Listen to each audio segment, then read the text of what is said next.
സുഹൃത്തുക്കൾക്ക് എൻ്റെ നമസ്കാരം. എൻ്റെ വീഡിയോ ആരംഭിക്കുന്നതിന് മുമ്പ് എനിക്ക് നിങ്ങളോട് ചില കാര്യങ്ങൾ പറയാനുണ്ട്. എൻ്റെ ഇന്നത്തെ വീഡിയോ നിങ്ങൾ കാണുമ്പോൾ അതിനിടയ്ക്ക് ചില അക്ഷരങ്ങൾ കോഡുകളായി ചേർത്തിട്ടുണ്ട്. നിങ്ങൾ ആ അക്ഷരങ്ങൾ ക്രമത്തിന് എഴുതിയെടുക്കുക. അതിനുശേഷം ഡിസ്ക്രിപ്ഷൻ ബോക്സിൽ കയറി അതിൽ കാണുന്ന ലിങ്ക് ക്ലിക്ക് ചെയ്യുക. അപ്പോൾ നിങ്ങൾക്കൊരു ഫയൽ ലഭിക്കുന്നതാണ്. ആ ഫയൽ കമ്പ്യൂട്ടറിലിടുമ്പോൾ ഒരു സിപ്പ് ഫയൽ ലഭിക്കുന്നതാണ്. സിപ്പ് ഫയൽ കമ്പ്യൂട്ടറിലിട്ട് ഓപ്പൺ ചെയ്യുമ്പോൾ അതിലൊരു വിൻഡോ കാണിക്കുകയും അതിലൊരു കോഡ് ചോദിക്കുകയും ചെയ്യും. അപ്പോൾ നിങ്ങൾ എഴുതിയെടുത്ത ആ കോഡ് അതിൽ ടൈപ്പ് ചെയ്യുക. ആ ടൈപ്പ് ചെയ്യുമ്പോൾ അതിൽ ഒരു ഫോൾഡർ ഉണ്ടാകും. ആ ഫോൾഡറിൽ ഒരു ഫോണ്ട് കാണിക്കും. ആ ഫോണ്ട് ഓട്ടോമാറ്റിക്കായി നിങ്ങളുടെ കമ്പ്യൂട്ടറിൽ ഇൻസ്റ്റാൾ ആയിട്ടുണ്ടാവും. ഇനി നിങ്ങൾ ഫോൾഡർ ഓപ്പൺ ചെയ്ത് അതിൽ സുധീർ ഖാൻ എന്നടിക്കുമ്പോൾ ഈ ഫോണ്ട് നിങ്ങൾക്ക് ടൈപ്പ് ചെയ്യാൻ കഴിയുന്നതാണ്. എന്നാൽ നമുക്ക് വീഡിയോയിലേക്ക് കിടക്കാം. മാമ ഇത് കൊള്ളാല്ലേ, എന്റെ പേരും കൂടെ എഴുതി തരോ? ഞാൻ ചെയ്തു തരേണ്ട ആവശ്യമില്ല, നിനക്കും സ്വന്തമായിട്ട് ചെയ്യാന്നുള്ളതേ ഉള്ളൂ. അതിന് എനിക്ക് വരയ്ക്കാനെന്ന് പറഞ്ഞൂടാ. ഒരു വരയ്ക്കാൻ അറിഞ്ഞിടത്തോർക്കും വരയ്ക്കാൻ പറ്റുന്ന വേറൊരു മോഡലുണ്ട്. അത് ഞാൻ നിനക്ക് പഠിപ്പിച്ചു തരാം.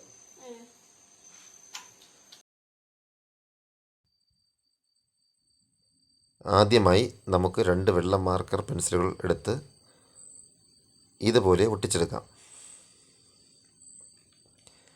തൊട്ടടുത്തിരിക്കുന്നത് 2 സ്കെയിലിൻ്റെ വീതിയിൽ ഞാൻ ലൈൻ ഇട്ടിച്ചിരിക്കുന്ന റിഫ്ലക്റ്റ് ഷീറ്റാണ്. അതിലാണ് നമ്മൾ വരയ്ക്കേണ്ടത്. ഇനി നേരത്തെ സെറ്റ് ചെയ്ത പെൻസിൽ ഉപയോഗിച്ച് നമ്മൾ വരയ്ക്കുകയാണ്.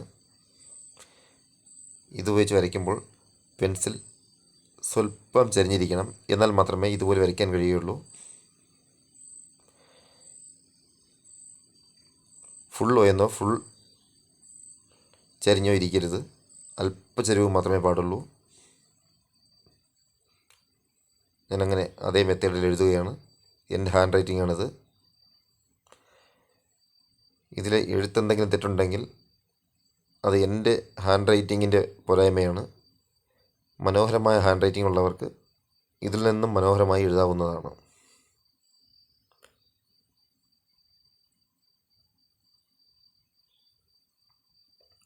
അങ്ങനെ എൻ്റെ ഹാൻഡ് റൈറ്റിങ്ങിൽ ഞാൻ എഴുതി തീർന്നിരിക്കുകയാണ്. ഇനി നമുക്ക് ഒറ്റ പെൻസിൽ ഉപയോഗിച്ച് ജോയിൻറ്റ് ചെയ്യാനുള്ള സ്ഥലങ്ങൾ ജോയിൻറ്റ് ചെയ്തും തെളിയാനുള്ള സ്ഥലങ്ങൾ തെളിപ്പിച്ചും എടുക്കാവുന്നതാണ്.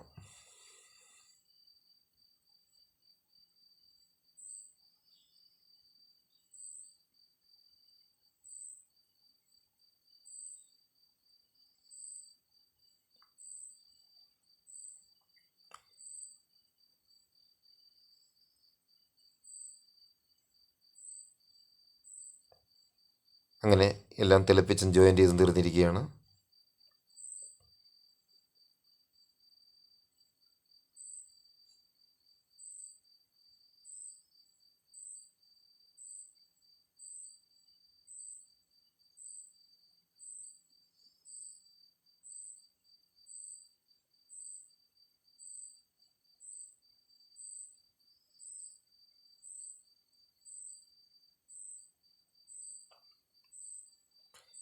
ഇനി നമുക്കതിനെ നൈഫ് ഉപയോഗിച്ച് കട്ട് ചെയ്തെടുക്കാം.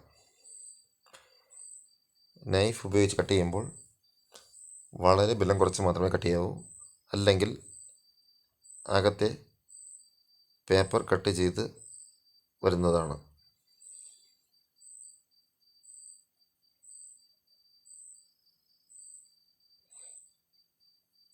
നമ്മൾ കുറച്ച് കട്ട് ചെയ്തിട്ട് ഇളക്കി നോക്കിയിരിക്കുകയാണ്. ഇതുപോലെ ആയിട്ടുണ്ട്. ഇനി ബാക്കി കൂടി കട്ട് ചെയ്തെടുക്കാം. അങ്ങനെ ഫുള്ള് കട്ട് ചെയ്ത് ഇളക്കി എടുത്തിരിക്കുകയാണ്.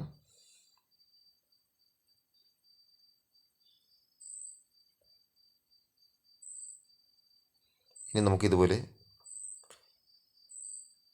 ചെറിയ പീസുകളായി ഇതിൽ നിന്ന് കട്ട് ചെയ്ത് മാറ്റി നീക്കി ഒട്ടിച്ച് വയ്ക്കുക.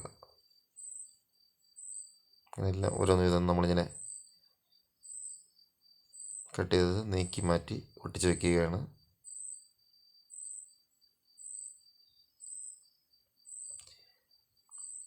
ഇത് ഒരേ ഭാഗത്തിൻ്റെയും അല്പം മാത്രം കട്ട് ചെയ്യുന്നത്. ഇനി അകവശം കൂടി കട്ട് ചെയ്താൽ ഇത്തിരി കൂടി വീതി കിട്ടുന്നതാണ്.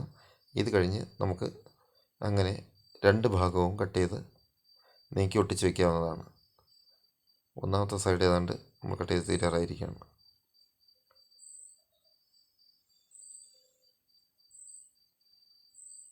ഇതിപ്പോൾ രണ്ടാമത്തെ ഭാഗവും കട്ട് ചെയ്ത് നീക്കി വെച്ചിരിക്കുന്നതാണ് ഈ കാണുന്നത്. ഇങ്ങനെ രണ്ട് ഭാഗവും നമ്മൾ കട്ട് ചെയ്ത് നീക്കി വെച്ചിരിക്കുകയാണ്. ഇനി ഇതേ മെത്തേഡ് ഉപയോഗിച്ച് കളർ മിക്സ് ചെയ്ത് നമുക്ക് ഇംഗ്ലീഷ് ഫോണ്ട് ചെയ്യുന്നത് എങ്ങനെ നോക്കാം.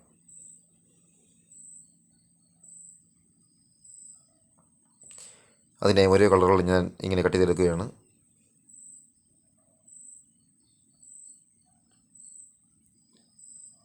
ഇനി നമുക്ക് ഒട്ടിച്ചു തുടങ്ങാം. ഡിസൈനിൽ കട്ട് ചെയ്യാത്ത ആദ്യത്തെ കളറാണ് ഞാനിപ്പം വയ്ക്കുന്നത്. ലെമൺ യെല്ലോയാണ്. ഇനി രണ്ടാമത്തെ കളർ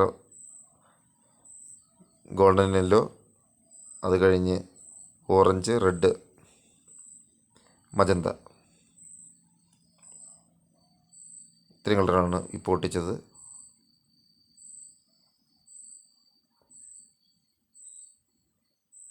ഇതിൽ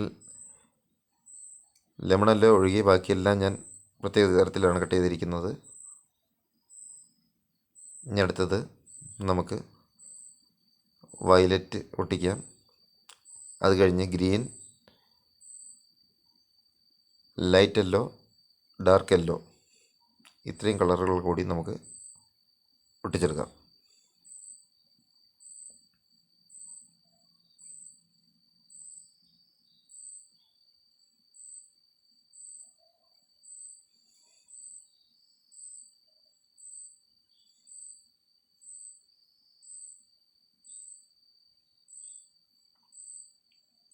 ഇനി അതിൽ നേരത്തെ ചെയ്തതുപോലെ നമുക്ക് എഴുതി തുടങ്ങാം. പക്ഷേ അതിനു മുമ്പ് ഒരു കാര്യം പറയാനുണ്ട്. ഇത് രണ്ട് പെൻസിലുകൾക്കിടയിൽ വേറെ ഒരു പെൻസിൽ ഞാൻ അല്പം ഉയർത്തി വെച്ച് ഒട്ടിച്ചെടുത്തിരിക്കുകയാണ്. കാരണം അക്ഷരത്തിന് മറ്റതിനേക്കാൾ വീതി കൂടുതൽ എന്നതിനാലാണ് അങ്ങനെ ചെയ്തിരിക്കുന്നത്. ശ്രദ്ധിച്ച് നോക്കിയാൽ അറിയാൻ കഴിയും. ഈ രണ്ട് പെൻസിലിൻ്റെ ഇടയ്ക്ക് വേറെ ഒരു പെൻസിൽ കൂടിയുണ്ട്. പിന്നെ ഒരു കാര്യം, ഇത്രയും കളർ മിക്സ് ചെയ്തതിനിടയ്ക്ക് നമ്മൾ ഈ പെൻസിൽ ഉപയോഗിച്ച് എഴുതുമ്പോൾ ക്യാമറയിൽ വ്യക്തമായി കാണാൻ കഴിയുന്നതല്ല.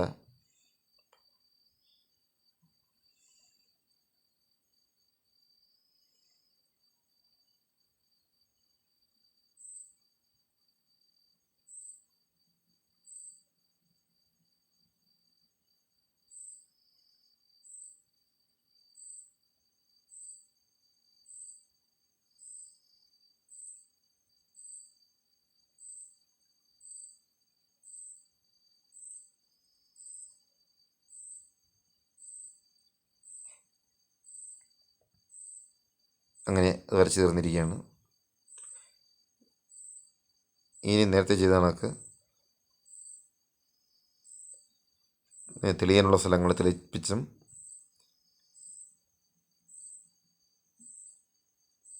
ജോയിൻ്റ് വരയ്ക്കാനുള്ള സ്ഥലങ്ങൾ ജോയിൻ്റ് വരച്ചും നമുക്കിതിനെ ശരിയായ രീതിയിലാക്കി എടുക്കാം.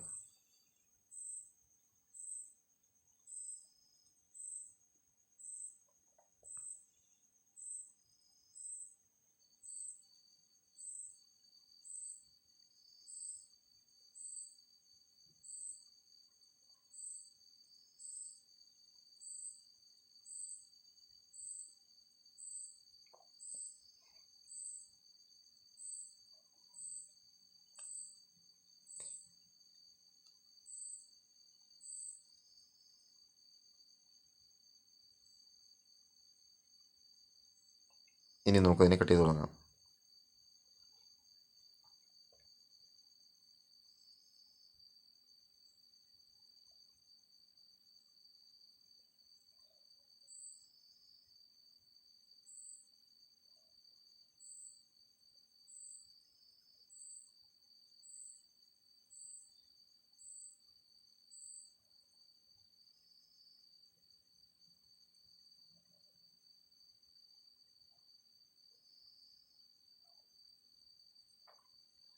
കട്ട് ചെയ്ത് തീർന്നിരിക്കുകയാണ്. ഇനി നമുക്ക് ഇളക്കിയെടുക്കാം.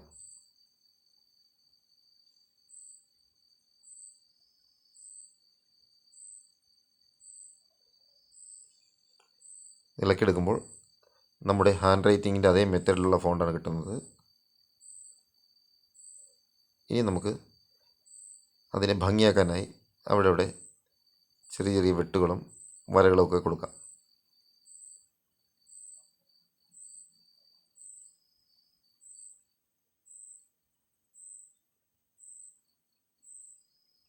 ഇത് അവരവർക്ക് ഇഷ്ടമുള്ള രീതിയിലുള്ള ഡിസൈനുകൾ കൊടുക്കാം. ഞാൻ എൻ്റെ രീതിയിൽ അങ്ങ് ചെയ്യുന്നതേ ഉള്ളൂ.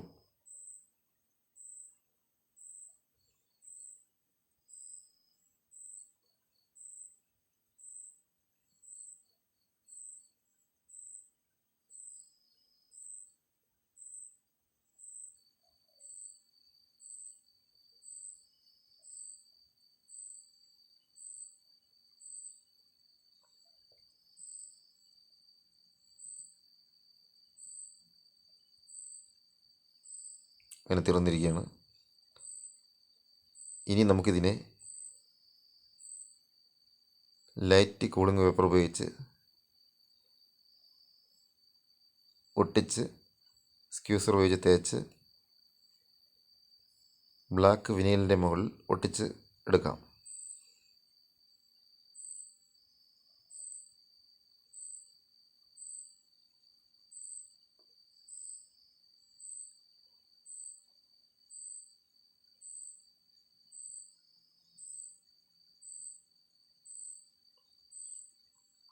അങ്ങനെ അതിനെ ഇളക്കിയെടുത്ത് നമ്മൾ ബ്ലാക്ക് വിനൈലിൻ്റെ മുകളിൽ ഒട്ടിക്കുന്നതാണ് ഈ കാണുന്നത്.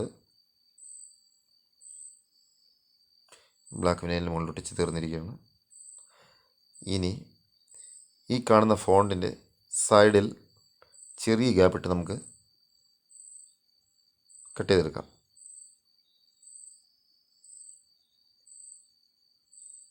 അല്പം ഗ്യാപ്പിട്ടായിരിക്കണം.